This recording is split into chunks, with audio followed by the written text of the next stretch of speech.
Hi, everybody. I'm Jay. And I'm Brian. We're popping in here with a very special announcement. For the month of March, we are releasing 5 new episodes, and we need your help. That's right. If you listen to Film Strip Podcast on Apple Podcasts, CastBox, Google Podcasts, or Stitcher, we need you to leave us a written review for the show. These help the show reach a bigger audience, and that is what we want to do. Expand the reach. Even if you listen on another platform, you can still write a review on Apple Podcasts. So as a gift back to you for this, for every 5-star written review we receive, we're opening up the suggestion box to you all. That's right. At the end of your review, leave a comment with a movie you want us to review. Only caveat is it has to be something we haven't already reviewed. For a list, check out the archives. So at the end of March, we'll gather all the suggestions and we'll pull a winner out of the hat and review that movie in one of the coming summer months when we're usually doing our bi-weekly release. We'll do a special bonus show. We know we need the reviews to help expand the show's reach, and we figured since we were asking for this, least we could do is take a suggestion from one of you for our future show. And so once again, leave us a 5-star written review on Apple, CastBox, Google, or Stitcher sometime in the month of March. Suggest a movie you want us to review, and at the end of March, we'll pull the suggestions and select a bonus review from you, our fabulous audience. Now, on with the show.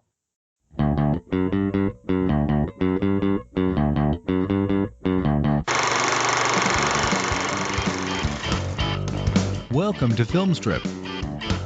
These podcasts are spoiler-filled as we discuss the plots, characters, and themes of the films in review. All content used or discussed in these podcast episodes is the property of the respective owners and used under the Fair Use Act, Section 504(c)(2), Title 17. Welcome to Film Strip. I'm Jay. I'm Ron. And this is our review of A Day at the Races, starring Groucho, Chico, and Harpo Marx, Alan Jones, Maureen O'Sullivan, and Margaret Dumont.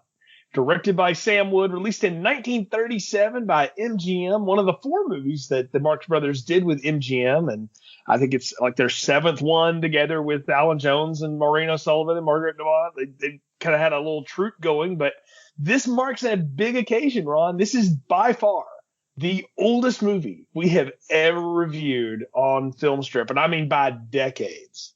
Well, that's good to know. And they're going to get even older because we're kind of starting at the end of the golden period of the Marx Brothers, and we're going to work our way forwards to their even more slapstick anarchic stuff.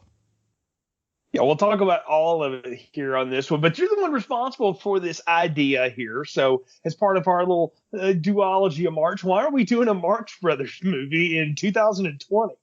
Well, I found out that I believe you and quite a few of the Film Strip hosts have not seen the Marx Brothers before. And these guys are just the seminal, 100% the basis of slapstick comedy. So it's kind of important that if you're a comedy fan at all, that you take a look at these guys because they're extremely influential. And more importantly than that, these movies are still really funny. Yeah, that's the first thing I noticed about this was that I thought, okay, something this old, I'm going to have to really put myself in a mindset for and all that.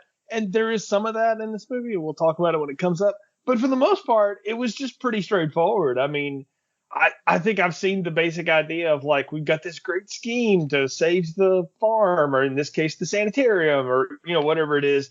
And then hijinks ensue. And that's kind of what happens in this movie. And I was blown away by it. The Marx Brothers are I guess a blind spot, you would say, for me. Slapstick comedy tends to not be something that I do really any of. I mean, back in the old days of Film Strip, like in the now, in the vault sections of stuff, I think Anna and I did quite a few of them together. And they were fun, but they were movies that I kind of knew, like, Mary Poppins and stuff like Caddyshack. And, even I would say part of at least the original Ghostbusters is that way. But for the most part, I don't really go for these kind of things. Big, broad comedies are not really my thing. That's more really kind of Brian's thing. But even he hadn't seen these, and I don't know. I was just intrigued by the idea of, okay, you know what? let's do a Marx Brothers movie for Marx Madness if you want to, and get one in, and then we can kind of talk about a good bit of their oeuvre here on the show. But I asked you, so let's pick one, and you picked this one, and I do think it's neat that we're kind of starting at the end of the run versus the beginning, because I'll be honest with you, man, like I had not thought about the Marx Brothers for years. Really, my only frame of reference for Marx Brothers, and forgive me for this, is in the 3rd season of Buffy the Vampire Slayer. There's an entire episode about Xander and how like useless he is as a character while he has a little side adventure while everybody else does their thing, and it's called the Zeppo. And it's all in reference to Zeppo Marx and kind of sort of what he was. And what's funny is, having now gone and read a good bit about Zeppo, because even watching Buffy all those years, I didn't really read it. I just took it for what it said. Is you read about who Zeppo was, like as a performer and also as a person, and I totally get why they kind of laid that on the Xander character. It's really kind of weird and uncanny and Joss Whedon-y, but that was kind of my frame of reference. That and like Bugs Bunny cartoons and You Bet Your Life and stuff like that. And I think just little skits here and there, but I had never seen a Marx Brothers movie start to finish. No way. I mean, surely you've heard some of their more famous quips, right? Oh, totally. Yeah. All the zingers and stuff like that coming out. Like I'm sitting there watching, particularly Groucho do his thing on screen when he's the doctor and like he's crossing his legs and walking around backwards and all this kind of stuff. Like I had seen that and I knew that, but I didn't know what it was from or what it was in reference to. And I knew I had never seen this movie, even though I think I've seen the archetype of this movie, goodness, probably 25 times in my lifetime. Yeah, it's weird how it's weird to me. Their whole story is fascinating, and I always feel like Zeppo kind of gets the short shrift because he always got stuck. He was the youngest of the 4 who went into the movies, and he always ended up getting stuck playing the straight man because he tended to be the Marx Brothers that would fill in if one of them was sick. How it would work typically is he would take over Groucho's part, and then Groucho would take over, usually it was Chico, he would take over Chico's part. So during their like Broadway days, their theater days, their vaudeville days, he was kind of the utility Marx brother. And I feel like he doesn't get any respect because he gets stuck being the straight man because he's the most normal looking of them. This is true. Kind of a sliding scale, though, and he's not even in this one. No, he's not. Yeah. But that brings up a funny story because when the Marx Brothers were first going to go to MGM, Irving Thalberg said, well, there's only 3 of you now. I'm going to pay you less. And Groucho famously said, without Zeppo, we're worth twice as much. That's hardcore. Well, I mean, these guys, again, their influence on comedy and on performance and a particular era of performance cannot be denied for sure. But what I'm most interested in is, can you watch a movie from 1937 that's definitely built with 1937 sensibilities, top to bottom, in 2020 and still have fun with it and not overthink it and all of that kind of stuff? And so we'll get into that as we go through this. I do find it neat, though, that we've got sort of this the B players, if you will, Alan Jones, Maureen O'Sullivan, who I knew from Tarzan movies, so I had seen her and stuff, and then Margaret Dumont as kind of their foils. And I remember I saw this thing where Groucho Marx late in his life said Margaret Dumont was his favorite straight man because she never laughed at any of his jokes because she simply didn't get them. And I thought that was great. I mean, it was because apparently they did a lot of work together, and I thought, well, that's pretty good, because with this guy, like, I can only imagine what trying to work with that energy would have been like. I liken it only to like what Swooshie Kurtz said it was like to try to act opposite of Jim Carrey in Liar Liar, when he's just going over and just losing it, and she's like, stop, like she doesn't know what to do. And I don't know. I think of that kind of energy when I see Groucho Marx, and I see, again, the people that he influenced, Steve Martin and Robin Williams, and again, Jim Carrey. Those are 3 big ones I can think of off the top of my head. And just watching them work would be intimidating on a set. And the fact that his 2 brothers are over there just giving it as good as they can get, but they're such different energies. It's so neat. It's neat to see, and it'll be neat to kind of talk about as we get into this thing. Yeah, Margaret Dumont makes a lot of these jokes work because of her reactions, and She is the most important non-Marx brother in every Marx Brothers movie. Yeah, I think Groucho referred to her as the unofficial like next member of the family or something like that. She really just was the next one in line. So, well, I think we delayed it long enough, Ron. I can't imagine a lot of our audience may be aware of this movie or have watched it recently or anything like that. So please do give a plot summary for A Day at the Races if you can. Well, that's good because the two MGM movies are the more plot heavy of the Marx Brothers flicks. The other ones are the ones that are going to be we're going to have a really hard time having a plot summary because there's not exactly that much plot. But in this case, the Standish Sanitarium, owned by the lovely Maureen O'Sullivan playing Judy Standish, has fallen on hard times. The local banker who owns the nearby racetrack and nightclub is looking to buy the property and turn it into a casino. Judy's faithful employee Tony, Chico Marx, suggests that they ask for some financial help from the wealthy patient and hypochondriac Mrs. Emily Upjohn, the great Margaret Dumont. She keeps getting a clean bill of health from the doctors at the sanitarium, so she threatens to leave and take her money with her to get treatments by her doctor from Florida, Dr. Hugo Z. Hackenbush. And if you can't tell that that's going to be Groucho Marx, you don't know what movies are like. But it turns out Hugo isn't actually a real doctor. He is a horse doctor, literally. But Tony hears Mrs. Upjohn praising Hackenbush, and he decides that the best thing possible to save the sanitarium would be to bring him in and to keep this woman's money coming in. There's a subplot where Judy is engaged to Gil Stewart, that's the Alan Jones character, who is a singer and performer at Morgan's nightclub, which allows us to get a couple of really good MGM dance scenes in. He has spent all of his savings, rather than getting married to Maureen O'Sullivan, he spent all of his savings to buy a horse named Hi-Hat. Of course, Poor James, he can't get a break. I mean, one guy's running to the jungle, the next one's blowing it on a horse. All right, so it turns out this horse is kind of terrible, except for one thing. The horse is deathly afraid of its previous owner, the aforementioned banker, J.D. Morgan. Douglas Dumbrill, I believe his name is pronounced.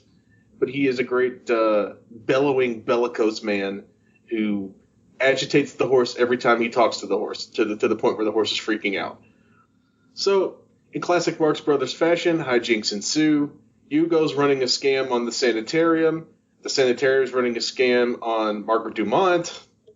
And all the while, everyone's trying to avoid the banker, make some money, and save the sanitarium from the greedy land developers who want to turn it into a casino. That sets up one surprise. Hi-Hat, while not much of a racing horse, is actually a great jumping horse, particularly when motivated by the bellowing voice of Mr. Morgan. So the goal is to have the Harpo character, Stuffy, ride the horse secretly in the big steeplechase race, win the money, and save the sanitarium. And, of course, chaos ensues. And a big dance number at the end, and all kinds of crazy things. It's hard to make a plot out of a movie like this. And I think it's funny that you say this one's the plot-heavy one, because one of the little behind-the-scenes things I read was there were, like, lots of cut scenes. So this is a 2-hour movie, we should mention, which is a lot in 1937. But I guess people didn't have anything else to do, so whatever. But it wasn't like they were going to go home and watch Netflix. But anyway, this movie's all over the place, and they cut scenes that they say would have made it make more sense for some of the gags, and that's why it's so like jumpy, and you just go from goofy to goofy, because in the editing process they decided they just wanted to keep the energy up, and they felt like the exposition scenes slowed it down. And I'm like, I don't know how else you could possibly explain any of this, because I think you nailed it with the line of, Hackenbush is running a scam on Mrs. Upjohn. The sanitarium's running a scam on her, and meanwhile they're trying to keep the banker and business partner from running the scam on the sanitarium as well, while the horse is running the scam on everybody. I mean, that's kind of what's happening. It's like layers upon layers of con artistry. Everybody's scamming somebody for something. Exactly. And I think the only way to really work through it is just talk about our characters and kind of how they all roll. And I want to start with Chico, though, because we talk about how, like, Zeppo had to play the straight man and stuff like that. And Chico is a version of the straight man.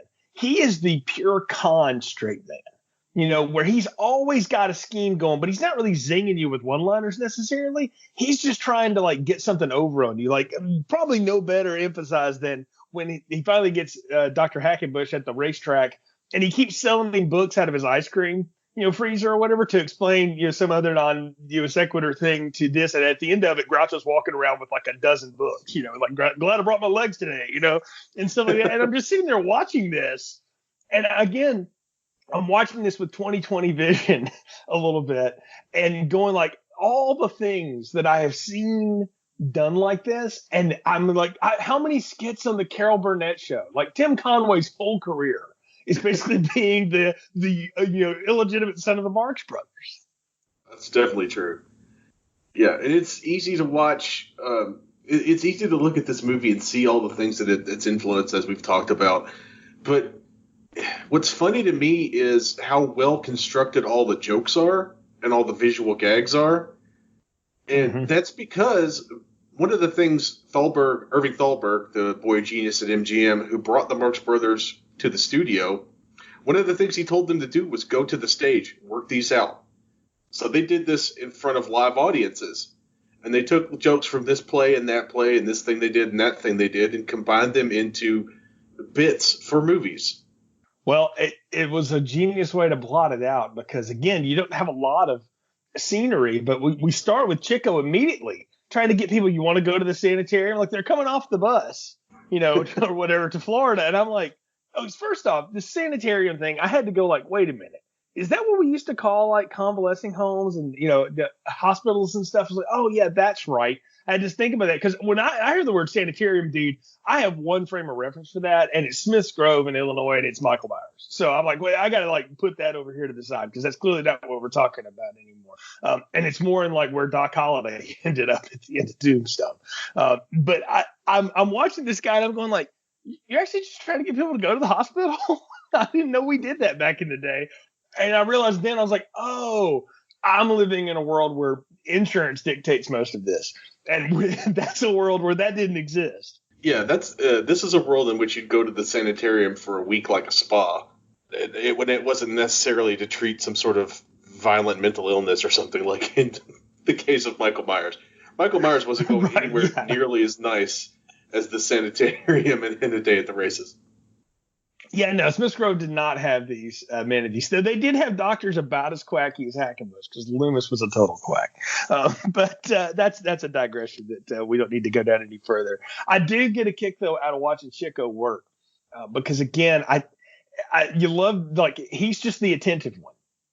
You know, because when Miss Upjohn is trying to run out of the sanitarium, I'm done here. These doctors can do nothing for me. She tells me I'm fine, but I know in my heart I'm going to have a fainting spell. And I mean, I'm watching her and I'm like, oh, so this is what Steven Spielberg decided Mrs. Deagle would grow up to be like if she was evil.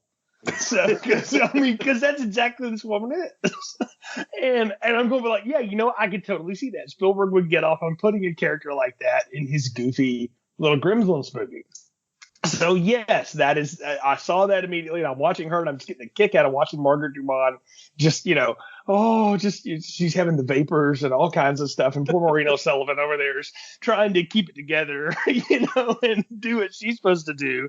Meanwhile, Tony hears all this, the great Dr. Hackenbush in Florida. And I love how he gets the little bellboys and it's like, nope, just come right back inside with me. And he just runs a scam on her right there. Like, oh, it's too bad. You're going to miss Dr. Hackenbush. And then she's like, is that the one from Florida? And he's like, well, where in Florida? And she doesn't even know. I'm like, man, it's John Edwards Cold reading somebody. That's a great summation of Tony's work. The best part to me, though, of all these Marx Brothers movies is that Tony plays the bumbling foreigner character right down to wearing a pretty stereotypical hat for the 1930s. That would be like an Italian immigrant's hat. But that it's, to me, and I think to a lot of people, it's pretty clear that Tony's not actually Italian. He's just pretending to be Italian. Yeah. Because people... Even back then, people would look down on immigrants fresh off the boat and think they could get one over on them. But meanwhile, he's the one getting over on everybody. And they very rarely address Chico's permanent fake Italian accent in the movies. But when they do, it's always really funny.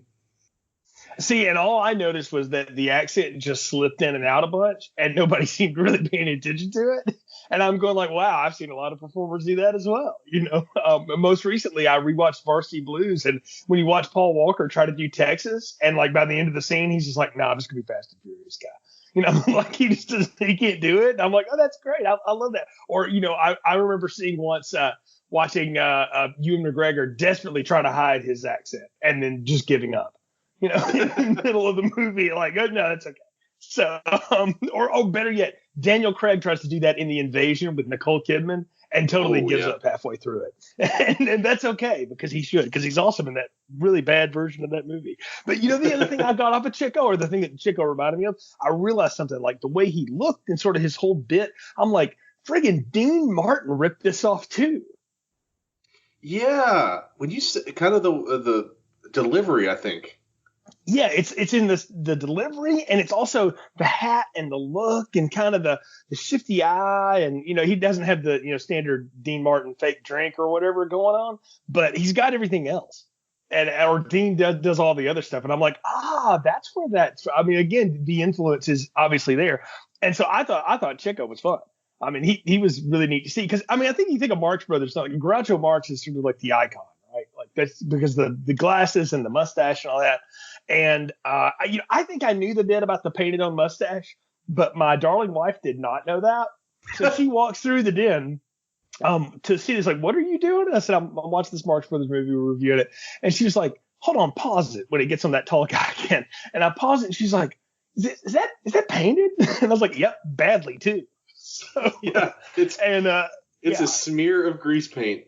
And even in his later life, when he actually had a mustache, he would still smear the grease paint over his mustache. It was to make it like a proto Cesar Romero as the Joker. Exactly. Yes. And I love though that's just it shifts too. Like you can tell, like there's times it's like, oh, where's my mustache? And you just had to throw it on real quick before the scene because it's half as long, it's twice as long, it's big and thick. It's just but I mean, again, in the 1930s there was like zero quality control of the movie, because if you want to know who worked in this movie, you'll see all 12 people in the beginning of the credits, and that's it. That's everybody that was there. And to watch him work his magic, because to me Groucho Marx is the one-liner guy, and like the king of the beginning of the one-liners, and just everything that he zings out at people, and what he says, and I don't know, his humor is just so spot on, and there's so much of it too that, having worked at a school for a number of years that had a big veterinarian program, like he works in some veterinarian humor that like only those people would get. And I'm trying to think like specific instances, just the way he says certain things and does stuff that made me really chuckle, because again, having been around a lot of vet students, it's like, oh yeah, this guy actually read up on them. It's slapstick comedy, but it's really smart too. Like there's a level of intellect underneath all of this stuff. I think a lot of that comes from the fact that they're all they were a very smart family. I mean, Zeppo, when he left the act, became their manager and made more money than any of them, because he became an agent. So he left the act and took over as their manager, and then became one of the biggest theatrical agents in New York. Chico, as you see later in the movie, is actually legitimately a really good piano player, because he's mostly self-taught, which is why he's got the weird the finger guns thing he does when he's playing the piano. That's one of his bits. And Harpo was a self-taught harpist. And one of the reasons why Chico is so good at that con man role is because Chico was kind of a con man in real life. He was a total degenerate gambler. He was the Marx brother who ran through all of his money to the point where they came back out of retirement just to do a couple of movies for him, and then they put him on an allowance. And Chico's the reason why they got one of the reasons why they got the gig at MGM, because Chico was apparently super into cards, as was the head of the studio at the time, Irving Thalberg, who got them these two movies. So he was playing cards with Chico, and when Paramount kicked him out, Chico and him talked over a hand of pinochle or whatever, and And that's how they ended up getting involved with two of their more classic films. So that's this wild, art imitating life like that, and life imitating art. I could totally see it, that he would be the instigator in a lot of things. And then you bring in Groucho to kind of, I don't know, light everything on fire. the way again that like Robin Williams or Jim Carrey did, or something like that, right? Like that's what he does. And I absolutely love this Hugo Hackenbush character, because in one way he knows he's running the scam, but on the other hand, he also kind of slyly tells everybody all the time, like, I'm really not a real doctor. I mean, like if they would just listen to him every now and then, they would get it, but they don't. And that's what made it humorous. And then again, he's singing those lines in and out. And I referenced it earlier, but I love the part where I think Harpo shoots his leg with, I don't know, Demerol or something, who knows, at that point, and tranquilizer of some kind, and the leg goes dead. And so he crosses it over the other one and then proceeds to just walk around the room. And I'm like, how do you figure out you know how to do that? And again, I'm like, that got worked out 20 years ago in a bit, to make 10 cents or something. And now they're just working it back into the movie. And I think that's one thing to note here is, like you said, the director told him, go figure out what you want to do, and then we'll do it in the movie. Just figure out how to do it on the set of where the screen will be. And you can tell these guys just kind of went with the greatest hits of what worked. And sometimes that can be bad, and sometimes it can really work. And in this case, it's three who are definitely have a rhythm with each other.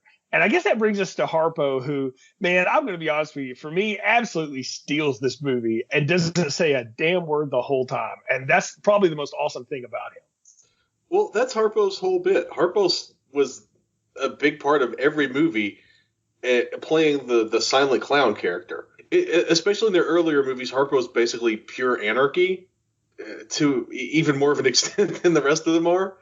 Yeah, Harpo is probably one of the great silent clowns, and also, strangely enough, one of the great harp players of history as well. And again, like Chico on the piano, Harpo was self-taught, and he played with the harp strings so loose that if he had tuned them like a normal harp would be tuned, the way he played them, he would just snap the strings.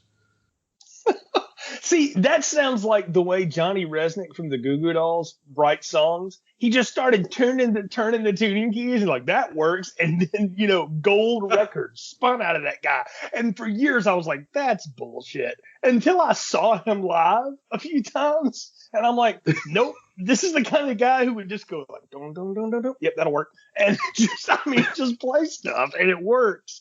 And I find that hilarious. And how they get to Harpo playing the harp in this is amazing, by the way. He destroys the piano to pull the piano out of itself, and it's a harp, which is a great gag, right? And then he's playing it, and another thing Rachel noticed, she's like, isn't he holding that the wrong way? I said, yeah, I think that's part of the bit. And I looked it up and found out, nope, that's just how he taught himself how to play it. So he didn't even play it the right way to begin with. Yeah, he I don't know how you self-teach yourself to play the harp. he figured out a way. That's not one of those things I feel like you could just pick up, nowadays. But I don't know, man. People did, I guess. You go back and read the Old Testament. There's all kinds of harp players, and I can't imagine a harp academy in ancient Israel or anything. So, well, you should learn how to do it, I guess, as you're going along. But no, I love everything about Stuffy though, because there's so much about him that's not explained. Like, he's always burbing up balloons. Which at first I was like, is that gum? I was like, nope, that's an actual balloon. So he's like a living clown, but like a clown doll, And I can only think in my head, I'm like, this is also something else Spielberg ripped off when he had that evil clown in Poltergeist. It's like if Stuffy came to life and started choking a kid with, a huge overbite. And I mean, that's what he does the whole time. And he's playing his little magical flute, and he's doing his whole Pied Piper routine.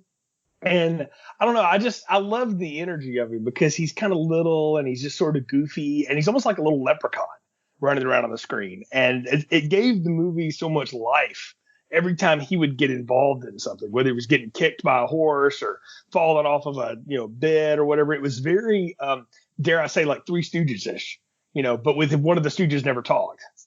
Yeah, that's definitely a great vibe for him. because you've got Groucho doing the verbal comedy, and you've got Harpo doing all the physical comedy because he was younger than the other two. And he's got some great bits in this movie, and this isn't even one of his better showpieces, his better showcases. But he's so consistently good in his facial expressions. It's like you can see how Harpo became, I don't know, Mr. Bean. Yes, exactly. And the fact that he absolutely does not talk, and he's trying to tell Tony like Hackenbush is in trouble, and he does like this weird charades, while he's whistling the whole time and all this stuff. And I'm like, oh, and like you get the sense that like that's how those two characters have communicated for years, Tony and Stuffy. That they just know how to make it work. And I love his intro is when he gets fired because he scares the horse or whatever. And Tony's like, what happens? And he lights a match and flicks it out. And he's like, oh, you got fired? And I was like, well, I guess that's how we communicate in this world. Okay. So, but it was, two honks for a, yes or something. I don't know. I thought it was good. Again, the Marx Brothers are this movie. All right. And they make all of it. But I dare say it's the other 3 or 4 or 5 people they have to play against. Like the job that Maureen O'Sullivan, and we've already talked about Margaret Dumont, and even Alan Jones, the lifting they have to do to just try to kind of keep it together and be the quote normal people in the movie is amazing to me. Because poor Maureen O'Sullivan has inherited this sanitarium, which in 1937, that's a pretty good gig. Good for you, Mm-hmm. But it's in terrible financial shape, mostly because your business manager is running this scam with the banker. J.D. Morgan, by the way, real slight, hiding of what we're talking about there, guys. But I love how Alan Jones, the lounge singer, who she has sunk all her hopes and dreams into, decides, I'm going to go $1,500 on a horse and win a race, and it'll save the sanitarium. Now, Jay, knowing that the banker's name is J.D. Morgan, would it surprise you to know that Groucho held a grudge against bankers after he lost all his money in the Great Depression? I can imagine that. That came from a very personal place for these guys. Oh, yeah. They have to do such a hard job. And Alan Jones, he was replacing a Marx brother in this role, because this would usually be the Zeppo role. Because right. Zeppo was kind of the young kind of good-looking one. And he was the one who did the non-comedy singing, and he would typically have the love interest portion of the previous movies. And he's got to stand up to these other 3 guys who are just running rampant all over the film. Well, not only that, he's got to deliver some straight crooner in this movie on a couple of different occasions. Like when it breaks down and we start singing, I'm like, oh man, I forgot there's an era of Hollywood that is now only like traded in on for nostalgia, like La La Land and stuff like that, where actors could sing, that got showcased in movies in such a way. I mean, I think about like Judy Garland in The Wizard of Oz and so many other roles, right? But when he breaks down in the lounge and he's singing, 2 things. One, beautiful tenor voice, and he's tomorrow's is the next day. It's all about hope and all this kind of stuff. It's real Scarlett O'Hara kind of, but it's also something that I saw ripped off in Top Secret with Val Kilmer many decades later. And it's the same thing. Go watch that movie and you're like, Nick Rivers is ripping off that scene from Day at the Races.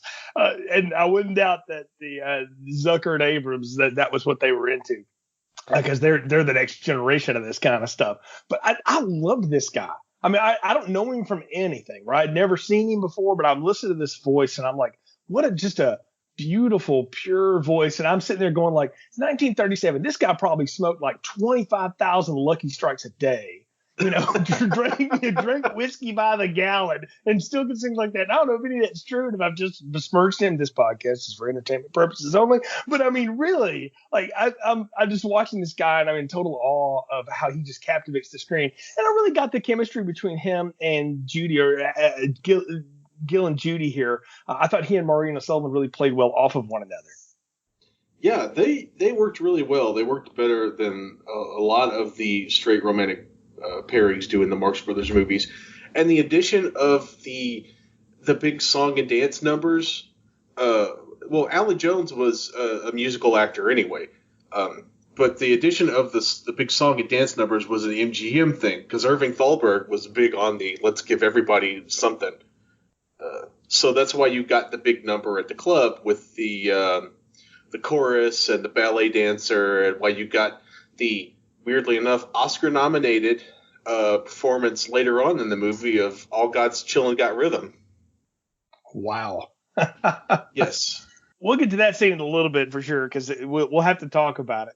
But the big club scene here again, and it breaks down with Chico doing a piano routine, Harpo doing the harp, and it's all played again for big laughs, because the whole point is we're trying to string Miss Upjohn along long enough that all of the people trying to discredit Hackenbush can't ever get him to sit down long enough for them to actually do it. But what happens is they finally say, okay, you got to give her a proper medical exam. And I'm sitting there going like, how on earth is this guy? There's no way this is going to be pulled off right.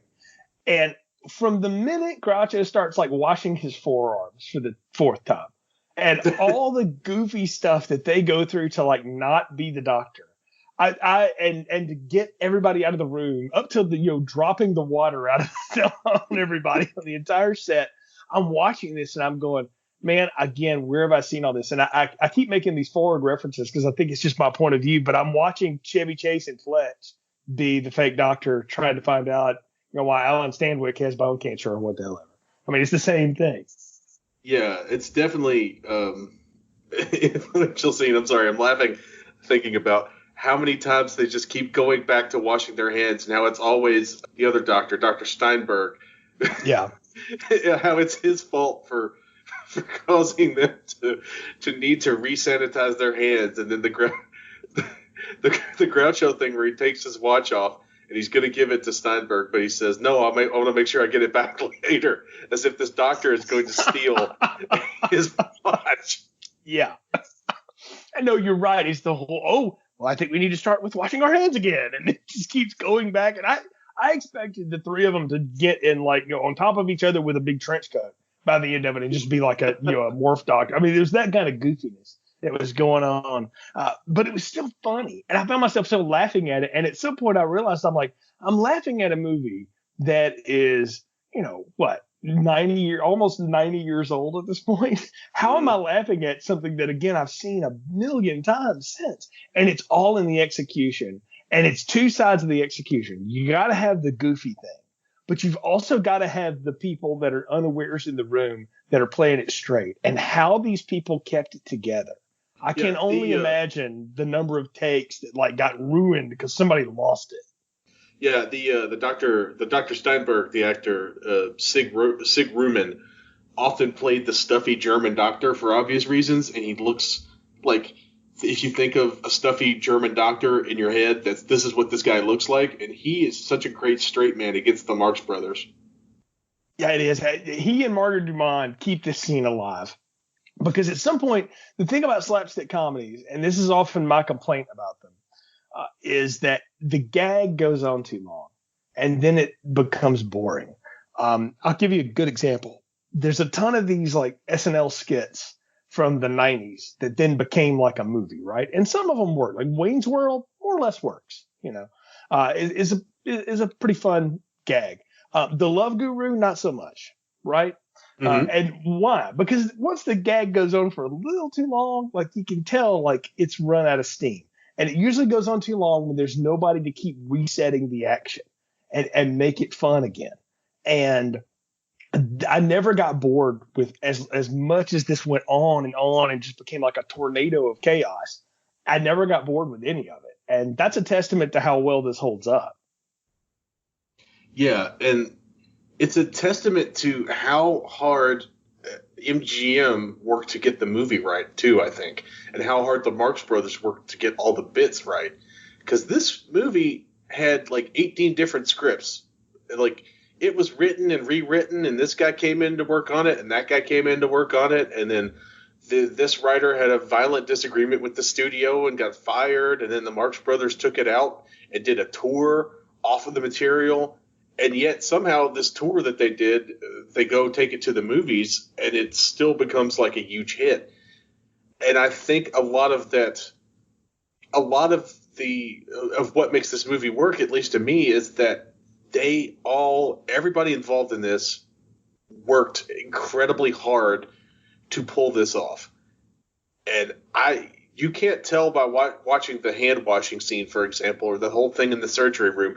Who knows how many takes they had to go wash their hands, considering that they washed their hands like 5 or 6 times in the actual cut of the movie. There's no telling how many hundreds of times they splashed themselves and all over the studio with water before they had to reset. And that is just an amazing level of dedication, I think. And one of the reasons why this flick and why the Marx Brothers themselves are worthy of being, watched and discovered almost 100 years after the fact. No, totally. I completely agree. And it makes it so much fun. We've got to talk about the big number with I don't know what you call them, the servants, the African Americans in the movie, whatever, where we get the big minstrel singing scene, which was a big part of vaudeville and all that kind of stuff. Work me into this because, again, modern sensibility would be like big red X on this movie for doing something like this and for the way it goes. But I got to be honest with you. And again, I say this as just a white guy here. I'm watching this and I'm going like, it's all played for laughs. It's fun. It's actually a good gag on how these guys decide they're going to get away from the sheriff and these evil bankers that are trying to expose Hackenbush. Because after this, they realize he's totally frauding them, and the Marx Brothers are all hiding out in the stables. Well, I live in a city that's built around basically a racetrack, and I can tell you that the backside of the track is always and has always been the part that nobody really pays attention to. I mean, the backside of Churchill Downs, because I live in Louisville, is essentially you have to look to find someone who speaks English, because it is, in this case, nowadays, it's mostly people from Mexico and Central and South America who do all of the hard, unpleasant things like mucking out stalls and taking care of these, 2,000-pound horses. And in, 1930s California, who's going to be working on the backside of the track? It's probably not going to be white people.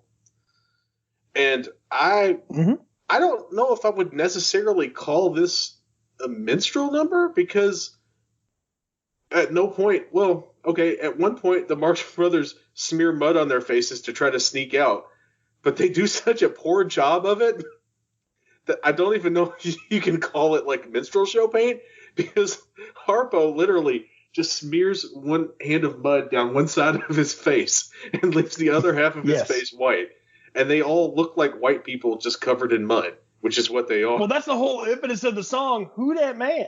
Like, who is that trying to hide out with us, right? Like, that's the whole point of that song. Mm-hmm. The black woman who comes in and sings, Ivy Anderson, she was from the Duke Ellington Orchestra. So that's why she comes in and absolutely kills this song. Oh, yeah, she's awesome. Yeah. And it was a chance for MGM to get actual black people on a screen shown in a relatively respectful manner. Because, I mean, they don't seem to be, criminals or thugs or dangerous. They don't seem to be particularly put out by the white people hiding in their midst. They seem to be, relatively happy with their lot in life. They're having a pretty great looking party, I gotta say. Look, they're the part of the community that seems to be happy. Everybody else in this movie is miserable on one level or another. Even the goofy Marx Brothers in each of their little roles, they're all trying to accomplish something. So this constant weight of either keeping up the scam or trying to run the scam or play the heart backwards or whatever you're trying to do. And you're trying to keep the sanitarium alive. I'm trying to do my lounge singer act and bet on a horse. And I'm also trying to convince everybody that I'm sick when I'm really not. All these people, are doing this. I'm trying to build a casino. I've got all this stress. And then you got the people that actually do all the work that are like, Hey, whatever. It's a good day. By the way, who are you? and they call out the infiltration. I think it's the best number in the movie, and look, that makes people uncomfortable. I'm sorry, but you got to look at this, and I think you've nailed it. MGM decided we're going to put really talented people on the screen that don't look like what most people are used to seeing on the screen, and show you what they can do. And I thought it was fantastic. I think it looks amazing. And that's a pretty popular jazz number, or was back in the day anyway. And it's funny. Again, the way it's played off again is so goofy. They don't even get the face right, like the guys don't. They don't get the action grease enough on them, so it doesn't even really work. And all of it goes to hell when the horse finally loses its mind because it's hearing the old owner talk again. And I don't know how you got this horse to like kick and beat the crap out of the set. But then, like, you see the thing falling apart in front of it as the horse kicks it. And at one point I saw one of the actors narrowly dodge a kick, and I'm like, that didn't look staged. That looked like, I just got out of the way. Yeah, that's definitely legit. That was definitely a guy who almost got kicked. But yeah, it's a pretty great number, and it ends in a very funny, to me, bit of physical comedy. And who knows how many horses died trying to do that. I think I texted you, like, how many of these made the glue factory when it was over with?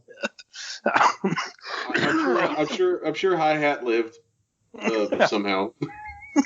Whichever one he was at that point, because that's the other gag here too, and they don't really admit to it.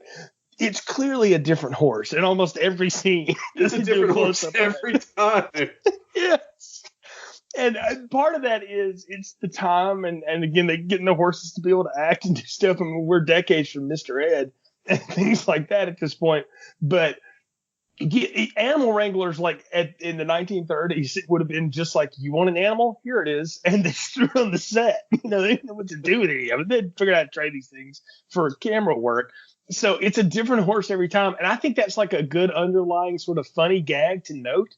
And here in 2020, to know that every time I see this horse, it's basically a different horse, even in the race scenes, which look so different than the rest of the movie. You can tell, like, sets, and then we went to an actual racetrack with real jockeys and shot them with high-speed cameras. Yeah, that's Santa Anita Racetrack. It's still there.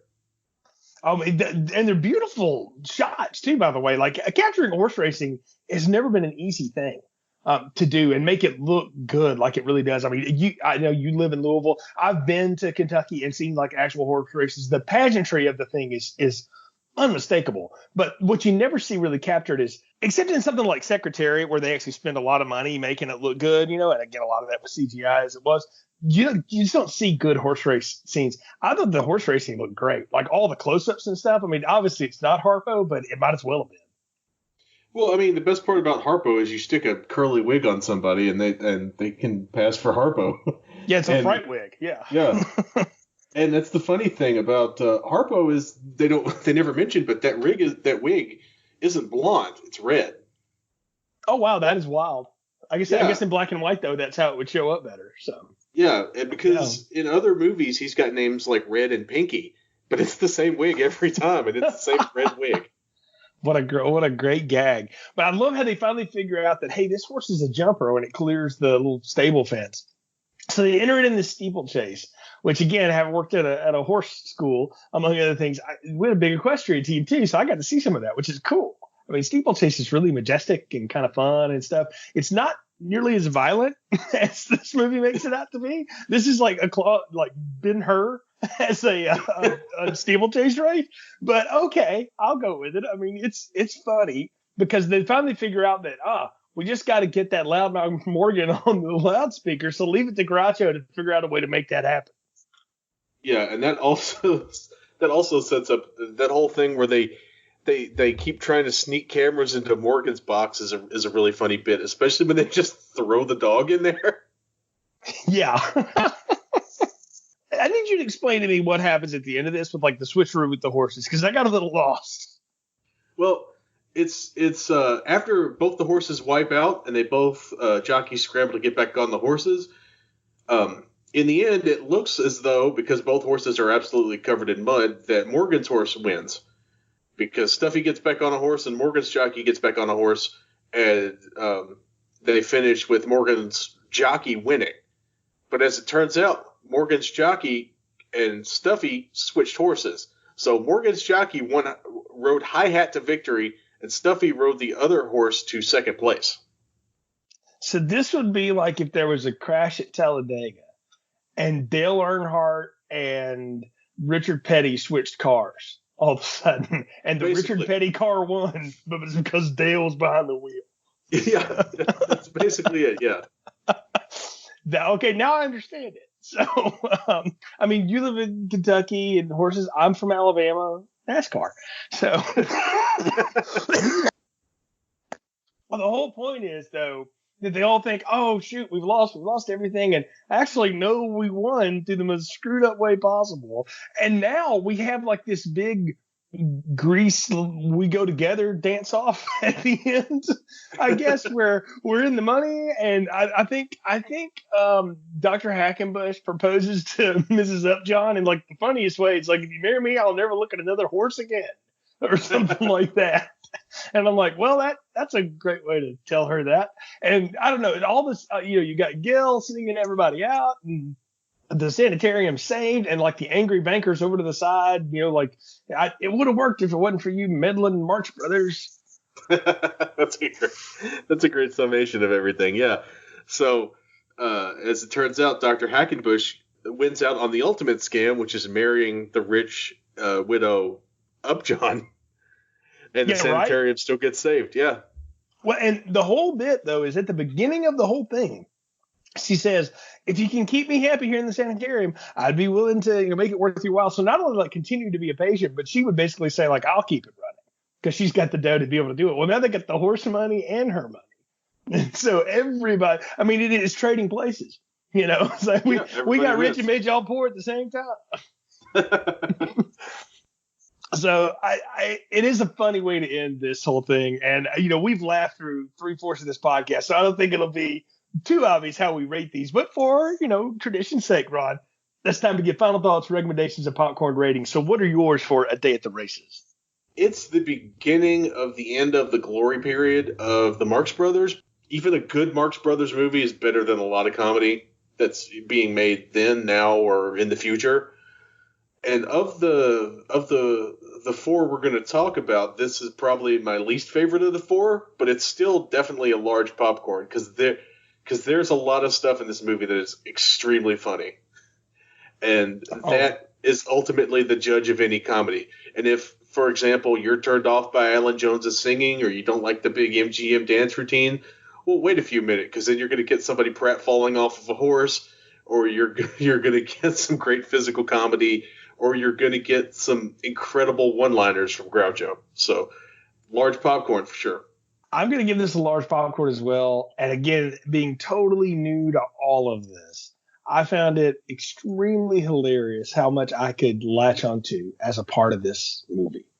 I mean, there's so much of this that still works even to this day. And if you're like me, you can go in and watch it and realize you're going to see so much of what you absolutely love in future comedies.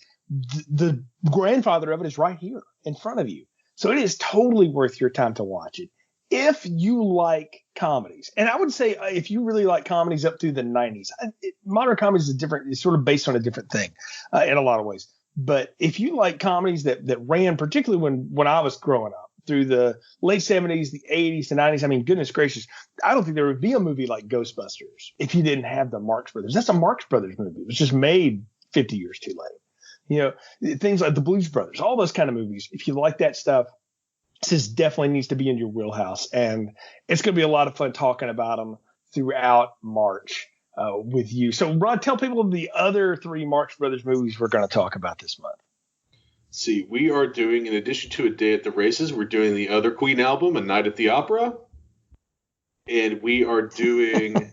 we're doing A Night at the Opera. We're doing Duck Soup, which is one of my favorite movies of all time. And I believe we're doing Horse Feathers. That is correct, Horse Feathers. All right. You have that right. It's going to be a fun ride all the way along for sure. And we're glad you're here to join us. So before we wrap it up here, Ron, tell people how they can follow you on the socials, how they can follow your writing. And hey, if you've got a podcast you're really into right now, you want to throw a recommend out to, throw that in there as well. You can find me, as always, at denofgeek.com and denofgeek.us. I'm reviewing by the time this airs, I will be back reviewing The Walking Dead, and I will have reviewed the great HBO show The Outsider, based off of the Stephen King book of the same name. It is absolutely brilliant. It is some of the best performances you'll see on TV this year. One of the lead actresses, this lady named Cynthia Erivo, is actually was nominated for an Oscar this year, and she may have won the EGOT by the time this comes out, because she'd already won the other 3 for the Broadway revival of Raisin in the Sun. She's absolutely brilliant. She's amazing. Ben Mendelsohn is absolutely great. I'm super keen on the show, and I recommend everybody watch it if you haven't. And by the time this is released, it should be out there for the world to view. And you can follow me on Twitter at HollywoodRon. And as always, I recommend everyone go listen to Film Stories with Simon Brew. He's a brilliant, wonderful man, and he's actually going to be running some of my writing as soon as I get it done. So that'll be fun too. For me, I'm going to recommend a podcast that's a little bit more on the serious side, but I do think it is worth your time. It's called No Need to Argue, and it's hosted by Ashley and Tom Schlafly. You may know Ashley if you listen to any of the Dana Buckler show. She makes routine appearances on there. I think most recently she's been kind of doing vampire movies and stuff with Dana. But they detail the ups and downs and rebounds of their relationship through addiction, rehab, recovery, relapse in a completely open and honest way that is eye-opening and touching, and I just really doesn't play on the sentimentality. It really works through the facts of like, this is what this is like to live with, and they're both really bearing their soul out there. It's a tough subject matter for sure, but worth checking out if you're so inclined. So you can follow them on Twitter at No Need to Argue, and then look for the podcast as well. They've got a few episodes out now, and they're going to do different topics each season. They say this one's about addiction, and then they're going to take other things that are tough for people to talk about, but that they sort of deal with and have talked about. And anyway, it's definitely worth your time if you haven't checked that one out. I do recommend Ashley and Tom's work over at No Need to Argue. Of course, she's also a great Twitter follow, by the way. You can find more episodes, folks, of Filmstrip, though, at our website, filmstrippodcast.com, as well as the feeds to everywhere you can subscribe to and download the show. Google, Spotify, Apple, Stitcher, you name it, we're out there. You can follow the show's social media as well, at FilmstripPod on Twitter and Instagram now. Brian and Irene are really pushing the Instagram. We throw out stuff from like previous retrospectives or previous shows as well as current shows, so follow us there. Follow us on Facebook at Filmstrip Podcast as well for show updates and chance to interact with the other hosts. We appreciate your support. So until next time, for Ron, I'm Jay. Thanks for listening to Filmstrip. Thank you for listening to Filmstrip. You can find more episodes on our website, filmstrippodcast.com. The Filmstrip theme music is produced and performed by Frozen Lake 121. All content used or discussed in these podcast episodes is the property of the respective owners and used under the Fair Use Act, Section 504, C2, Title 17.